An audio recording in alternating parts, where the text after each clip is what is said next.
दोस्तों, क्वाइस सक्सेस के YouTube channel में आप सबका स्वागत है। आपका एक भरोसेमंद साथी जो आपका सरकारी नौकरी पाने का सपना पूरा कर सकता है।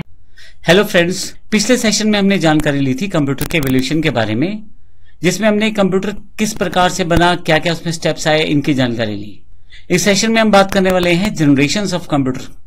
कंप्यूटर की कौन कौन सी जनरेशन रही है, किस तरह से कंप्यूटर विकसित हुआ है अलग अलग टेक्नोलॉजी के रूप में, उसकी जानकारी हम इस सेशन में लेने वाले हैं।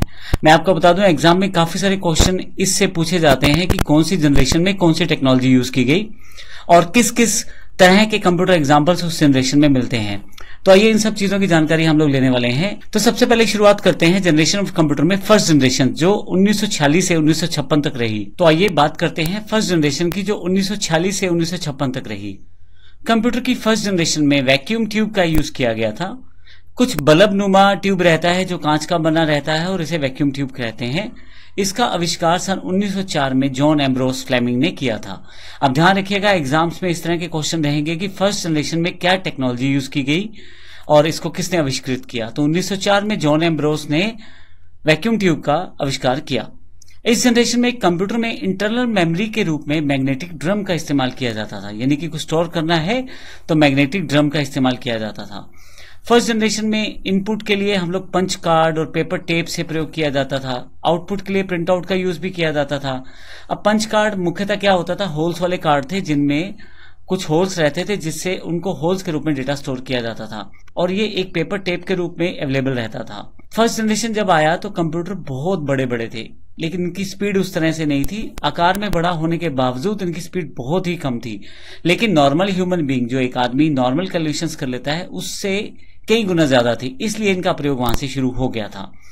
आपको बता दूं, फर्स्ट जनरेशन में जो एग्जांपल्स हैं, जो कंप्यूटर उस समय माना जाए कि कंप्यूटर की बात की जाए तो जनरेशन ऑफ कंप्यूटर में जो फर्स्ट जनरेशन है उसमें ENIAC, एडवेक, UNIVAC 1, UNIVAC 2, IBM 701, IBM 650, ये सब फर्स्ट जनरेशन के एग्जांपल्स हैं। आपसे कई बार एग्जाम्स में पूछा जाता है कि IBM 650 किस जनरेशन का कंप्यूटर है, या ये भी पूछा जाता है कि कौन फर्स्ट जनरेशन में आने वाले कंप्यूटर कौन कौन से हैं। तो ये इस तरह से आप ध्यान रख सकते हैं। इसके पास जो जनरेशन आई वो ट्रांजिस्टर जनरेशन थी। ट्रांजिस्टर एक छोटा सा इलेक्ट्रॉनिक पार्ट है, छोटा सा इलेक्ट्रॉनिक पुर्जा, जिसमें एमिटर, कलेक्टर, बेस 3 सेगमेंट रहते हैं। लेकिन मुख्य बात यह है कि वैक्यूम ट्यूब की तुलना में बड़े छोटे थे, जिसकी वजह से कंप्यूटर का साइज अब छोटा होने लगा था। ट्रांजिस्टर का जो आविष्कार किया वो विलियम शॉकली ने 1947 में किया। इसमें इनपुट के लिए पंच कार्ड और पेपर टेप का इस्तेमाल कर रहे थे और आउटपुट प्रिंट आउट के रूप में प्रयोग कर रहे थे। सेकंड जनरेशन में कंप्यूटर फर्स्ट जनरेशन की तुलना में छोटे हो गए। रीजन बड़ा सिंपल था, वैक्यूम ट्यूब साइज में बड़े बड़े थे जबकि ट्रांजिस्टर छोटे छोटे थे। तो ट्रांजिस्टर लगाने की वजह से वहां जगह कम घेरी कंप्यूटर ने और आकार उनका जो कम हो गया। इसके साथ साथ इनकी स्पीड भी बेहतर हुई। यहां इस जनरेशन तक आते आते हाई लेवल लैंग्वेजेस का इवोल्यूशन शुरू हो गया था। फोर्ट्रॉन, कोबोल इसके एग्जाम्पल है जिसको प्रयोग किया गया। इसके अलावा जो सेकंड जनरेशन के कंप्यूटर थे उनमें IBM 1620 यानी कि 1620, IBM 1401, IBM 7094, CDC 1604, CDC 3600, UNIVAC 1108 second generation के कंप्यूटर के कुछ एग्जाम्पल्स हैं जिनका प्रयोग किया जाता था। 1956 से लेकर 1964 तक का जो समय रहा वो सेकंड जनरेशन के कंप्यूटर्स का रहा। आकार में ये छोटे हो चुके थे, टेक्नोलॉजी बदल चुकी थी और अब स्पीड भी बेहतर हो चुकी थी। इसके बाद जो थर्ड जनरेशन कंप्यूटर आया है उससे एक कंप्यूटर की क्रांति सी आ गई, क्योंकि 1964 से 1971 के बीच में इलेक्ट्रॉनिकली बड़े बदलाव हो रहे थे। जैसे अब ट्रांजिस्टर की जगह IC यानी कि इंटीग्रेटेड सर्किट का यूज शुरू हो गया था। इसका आविष्कार जैक किल्बी ने 1959 में किया था। अब मैं आपको बता दूं, बहुत सारे ट्रांजिस्टर की जगह एक IC का प्रयोग किया जाता है। अब ऐसे केस में कंप्यूटर का साइज और छोटा होना शुरू हो गया था। अब मैग्नेटिक कोर्स का जो प्रयोग किया जा रहा था वो प्राइमरी मेमोरी के रूप में, और मैग्नेटिक टेप का जो यूज किया जा रहा था वो सेकेंडरी मेमोरी के रूप में किया जा रहा था। इस जनरेशन के कंप्यूटर में एक खास बात और थी कि अब कीबोर्ड और माउस का प्रयोग होना शुरू हो रहा था। आउटपुट को शो करने के लिए मॉनिटर का इस्तेमाल किया जाने लगा था, क्योंकि इलेक्ट्रॉनिकली चीजें जुड़ चुकी थी। इलेक्ट्रॉनिकली हम लोग काफी आगे आ चुके थे फर्स्ट और सेकंड जनरेशन के बजाय। इस पीढ़ी में या इस जनरेशन में हाई लेवल लैंग्वेज जैसे फोर्ट्रॉन, कोबोल, पास्कल, एल्गो का यूज होने लग गया था। कंप्यूटर में ऑपरेटिंग सिस्टम का एवोल्यूशन भी हो चुका था, जिसमें IBM 360 सीरीज आ चुकी थी, Honeywell 6000 series, personal data processor IBM 370, 168, TDC 316, ये थर्ड जनरेशन के कंप्यूटर के कुछ एग्जांपल्स हैं। तो एक आईसी में काफी सारे ट्रांजिस्टर का कार्य हो सकता था। इस वजह से अब कम घेरनी जगह शुरू की कंप्यूटर ने, और साथ ही आपके पास एक बेहतर स्पीड वाला कंप्यूटर अवेलेबल हो चुका था थर्ड जनरेशन आते आते। अब हम बात करते हैं फोर्थ जनरेशन की। 1971 से लेकर 1980 तक फोर्थ जनरेशन अवेलेबल हो गई। इस जनरेशन में कंप्यूटर में VLSI, very large scale integrated chips का प्रयोग किया गया।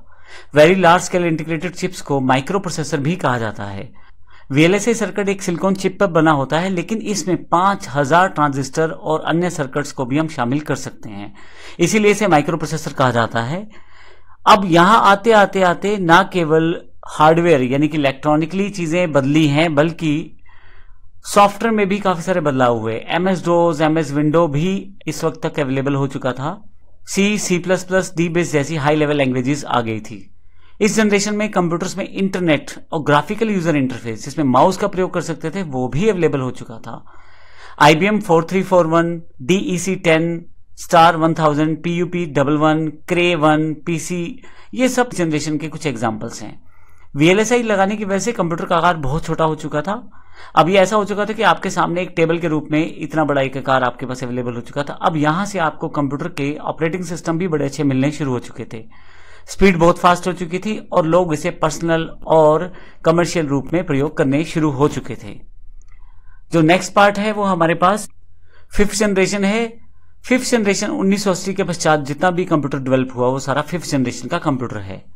इसमें एक अलग लेवल था इलेक्ट्रॉनिक प्रगति का, जिसमें ULSI अर्थात ultra large scale integrated chips का प्रयोग होना शुरू हो गया। यहां से AI यानी कि आर्टिफिशियल इंटेलिजेंस का यूज होना भी शुरू हो गया।